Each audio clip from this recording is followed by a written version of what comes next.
Congress party ప్రభుత్వం వచ్చిన తర్వాత తెలంగాణలో గత 9 నెలలుగా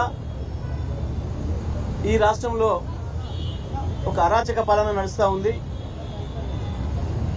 పోలీసులను కూడా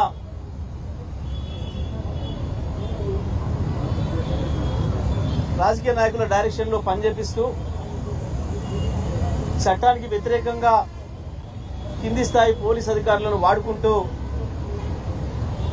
రేవంత్ రెడ్డి గారి ప్రభుత్వం పూర్తిగా శాంతి భద్రత లేకుండా చేసింది.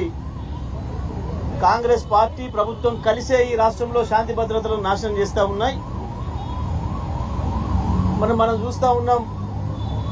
మొట్టమొదటగా సోషల్ మీడియా యాక్టివిస్టుల మీద దాడులు ప్రారంభించి ఆ తర్వాత బీఆర్ఎస్ పార్టీ నాయకులు కార్యకర్తలపైన దాడులు, ఆ తర్వాత ప్రభుత్వ సంస్థలకు సంబంధించి ఏదైనా సేవల కొరకు, ఉదాహరణకు విద్యుత్తుకు సంబంధించిన సమాచారం కొరకు హెల్ప్ లైన్లకు ఫోన్ చేస్తే వాళ్ళపైన కూడా దాడులు, వాళ్ళ ఇళ్లకి వెళ్లి అధికారులు భయపెట్టేయడాలు, ఇటువంటివన్నీ కూడా మొదలై చివరికి బీఆర్ఎస్ పార్టీ అధ్యక్షులు కేసీఆర్ గారి పిలుపు మేరకు రైతు బంధు విషయంలో, రైతు రుణమాఫీ విషయంలో, రైతు భరోసా విషయంలో ఈ ప్రభుత్వం ఏదైతే కాంగ్రెస్ పార్టీ ఏదైతే రైతుల్ని మోసం చేసిందో దానికి నిరసనగా రైతులు రోడ్ల మీదకి వస్తున్న సందర్భంలో రైతులపైన కూడా కేసులు పెట్టి భయపెట్టించే ప్రయత్నం చేస్తున్నప్పుడు రైతులకు మద్దతుగా ప్రతిపక్ష పార్టీగా మన బాధ్యత, మనం రైతుల వెంట నిలవాలి, రైతులు ప్రజలు మనకు ఆ బాధ్యతను ఇచ్చిండ్రు ప్రధాన ప్రతిపక్షంగా అని చెప్పి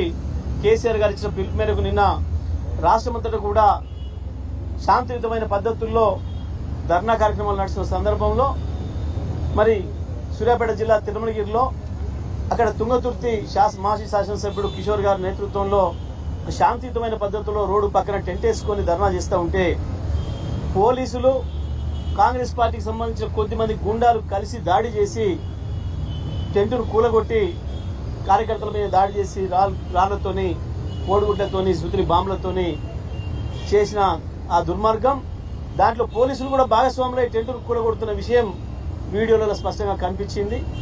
మరి ఇటువంటి పరిస్థితులలో అనేక చోట్ల ఇవే దాడులు జరుగుతున్నాయి, జర్నలిస్టుల మీద కూడా జరుగుతున్నాయి.